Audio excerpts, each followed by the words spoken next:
You wake up one morning and realize you don't remember the last time you had an original thought. Not because you've stopped thinking, but because every thought you've had lately feels borrowed, recycled, like you're living inside someone else's mind, speaking with someone else's voice, feeling with someone else's heart. And the strangest part, you can't pinpoint exactly when it happened, when you stopped being you. There's a quiet violence in losing yourself to the crowd. It doesn't announce itself with drama or ceremony. It doesn't knock on your door and declare its intentions. It seeps in slowly, like water through cracks you didn't know existed. One compromised opinion at a time, one silenced instinct at a time, one swallowed truth at a time.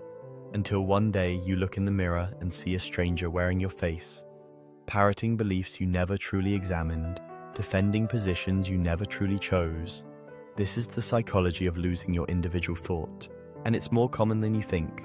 We live in an age of unprecedented connection. We can speak to millions with a single post, access infinite perspectives with a single search, belong to countless communities with a single click. And yet, paradoxically, we've never been more at risk of losing our individual voices. Because connection, when it becomes consumption, doesn't liberate thought. It homogenizes it. It creates echo chambers so comfortable, so validating, so seductive, that the idea of thinking differently begins to feel not just wrong, but dangerous. You see, the human brain is wired for belonging. Evolutionary psychology tells us that, for thousands of years, being cast out from the tribe meant death. So we developed sophisticated mechanisms to detect social threats, to sense when our opinions might isolate us, to adjust our expressions to maintain acceptance. This wasn't weakness, it was survival. But what served us in small hunter-gatherer communities now operates in a global digital village where the tribe is always watching, always judging, always ready to exile those who stray from the accepted narrative. And so you learn to edit yourself before you speak, before you post, before you even fully form the thought. There's a small voice inside that whispers, "Is this okay to think? Will this be acceptable? What will they say?" And slowly, imperceptibly, that voice becomes louder than your own. The death of individual thought doesn't begin with silence. It begins with performance. You start curating your opinions like you curate your photos. You filter them, you adjust the lighting, you present the version that will get the most approval, the most validation, the most likes. And with each performance, the distance between who you are and who you present becomes wider, until you forget which one is real, until the performance becomes the only thing you know. Psychologists call this social conformity bias, the tendency to align our beliefs and behaviors with those of a group, even when it contradicts our private judgment. Solomon Asch demonstrated this in his famous experiments in the 1950s, where participants would deny the evidence of their own eyes just to agree with the group. But what Asch revealed in a laboratory, we now experience every day. Except the stakes feel higher, the audience is larger. And the pressure is constant. You scroll through your feed and you see consensus. Everyone seems to agree. Everyone seems certain. Everyone seems to know exactly what to think about every complex issue, every nuanced situation, every multifaceted problem. And if you dare to feel uncertain, if you dare to see shades of grey in a world demanding black and white, you begin to wonder if something is wrong with you, if you're not smart enough, informed enough, good enough. So you adopt the certainty you see around you. Not because you've genuinely arrived at it through reflection and examination, but because uncertainty feels like weakness in a world that rewards confidence. You consume opinions like fast food, quick, easy, pre-packaged. You memorize talking points. You repeat arguments you've heard but never truly wrestled with. You become fluent in the language of your tribe, but somewhere along the way, you lose fluency in the language of your own soul. And here's what makes this so insidious. It feels like awakening. It feels like you're becoming more aware, more conscious, more enlightened. Because the ideas you're adopting come packaged as truth, as justice, as the right side of history. And maybe they are, or maybe they aren't. The tragedy is that you never gave yourself the chance to truly find out. You never sat with the discomfort of not knowing. You never explored the territory of your own mind without a map someone else drew for you. The loss of individual thought is really the loss of individual courage. The courage to be uncertain, the courage to be wrong, the courage to stand alone, not out of arrogance or defiance, but out of integrity. out of a commitment to authenticity that runs deeper than the need for approval. Think about the last time you changed your mind about something important, not because you were pressured or shamed or corrected, but because you genuinely, privately, through your own reflection and experience, arrived at a different understanding. Can you remember it? For many of us, those moments have become rare, not because we've reached perfect knowledge, but because we've stopped genuinely inquiring. We've outsourced the sacred work of thinking to influencers, ideologues, algorithms, and crowds. You start to notice the patterns. You notice how quickly you know what you're supposed to think about events you just learned about, how your opinions seem to download like software updates, automatic, unquestioned, seamlessly integrated. You notice how you've started using phrases that don't quite sound like you, how you've adopted mannerisms of thought that feel borrowed, how your moral certainty arrives fully formed without the struggle that usually accompanies genuine ethical reasoning. This is what psychologists call epistemic dependence, the reliance on others as sources of knowledge without critically evaluating that knowledge ourselves. It's normal, it's necessary.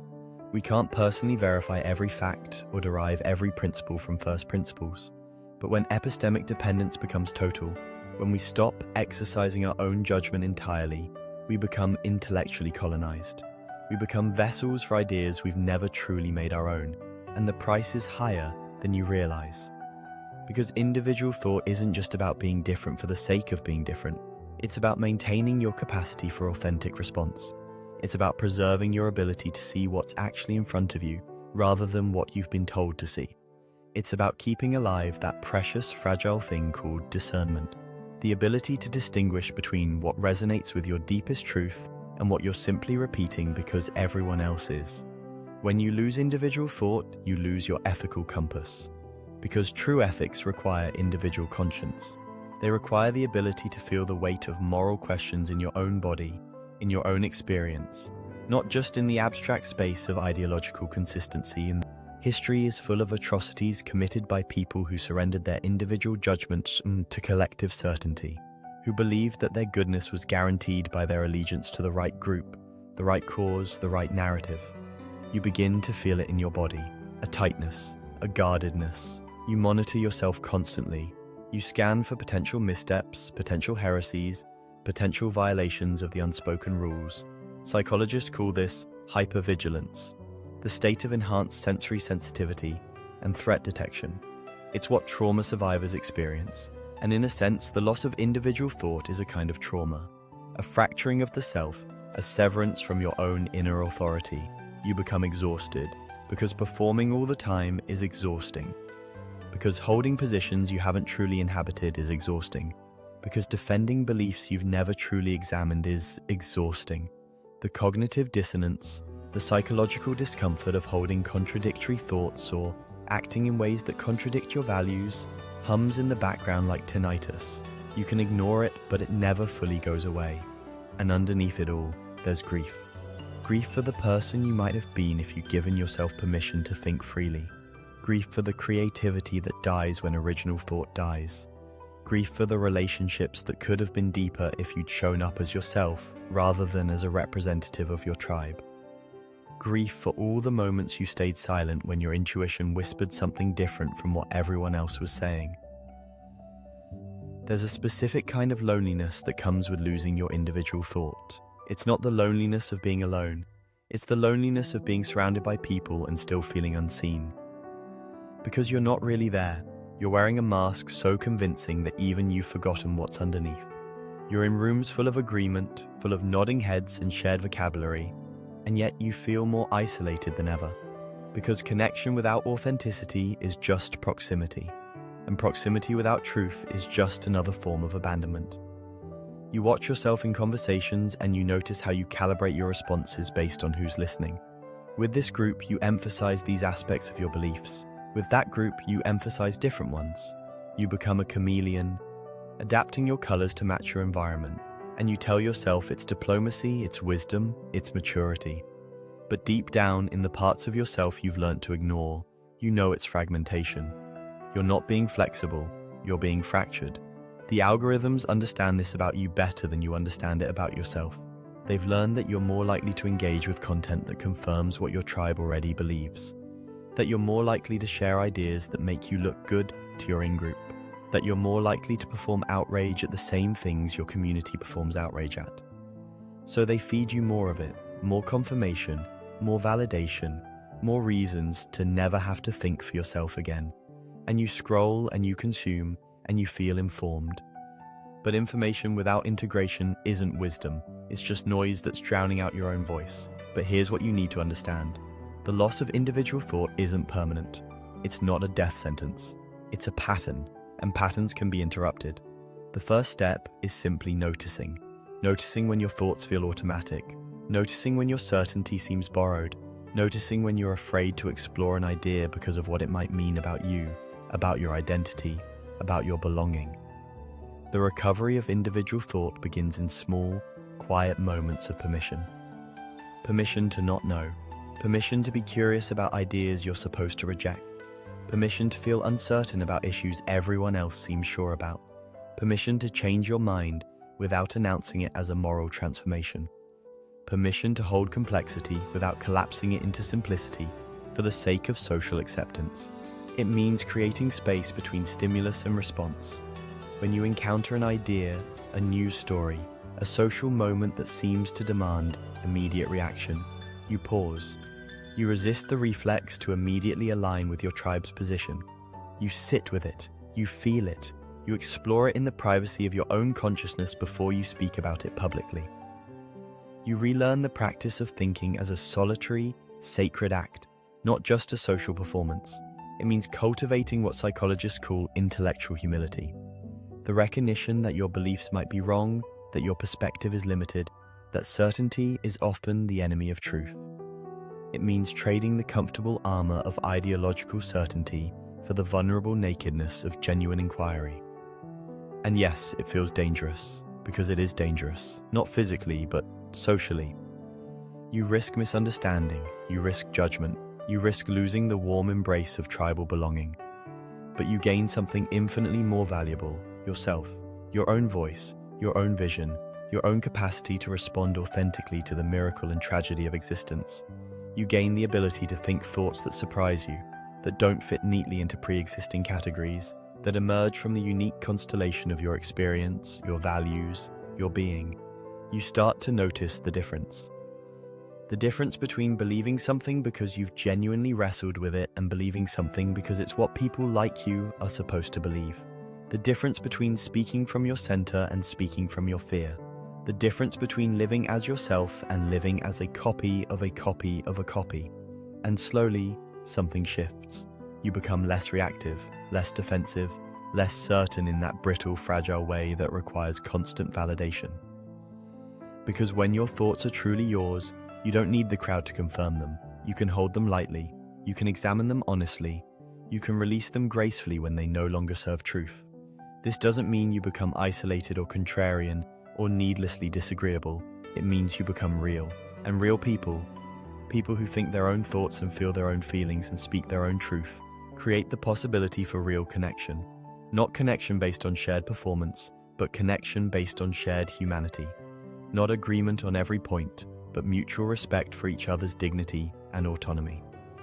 The death of individual thought is reversible, but it requires courage. The courage to disappoint, the courage to stand alone, the courage to value truth over belonging when they come into conflict, the courage to say, I don't know in a world that punishes uncertainty, the courage to say, I disagree without needing to destroy or be destroyed. You are not required to think what everyone else thinks. You are not required to perform certainty you don't feel. You are not required to sacrifice your inner truth on the altar of social acceptance. The crowd will survive without your total compliance, but will you survive without your own mind? There's a moment that comes when you reclaim your individual thought. It's quiet, undramatic. You're alone, maybe late at night, maybe early in the morning, and you think something that's truly yours, not borrowed, not performed, not calculated for social effect, just true, just honest, just real. And in that moment, you remember what it feels like to be yourself. And it feels like coming home after a long exile. It feels like breathing after holding your breath for years. It feels like waking up from a dream you didn't know you were having. And that's when you realize the crowd was never going to give you permission to be yourself. You are always going to have to give yourself that permission. The death of individual thought begins when you surrender your mind to the collective. Its resurrection begins when you take it back, not with arrogance, not with defiance, but with gentle, persistent, courageous loyalty to your own inner truth. You are allowed to think your own thoughts. You are allowed to question what everyone else accepts. You are allowed to accept what everyone else questions. You are allowed to be complex, contradictory, uncertain, and evolving. You are allowed to be human in all its messy, beautiful, individual glory. And when you reclaim that right, when you remember that freedom, you don't just save yourself, you become a beacon for others who are still lost in the crowd, silently hoping that someone, somewhere, has the courage to be real. That's the resurrection of individual thought, and it begins now, with you, in the quiet privacy of your own mind, in the sacred space where no one else can reach, in the moment you decide that your authenticity matters more than their approval. That's when you stop dying and start living.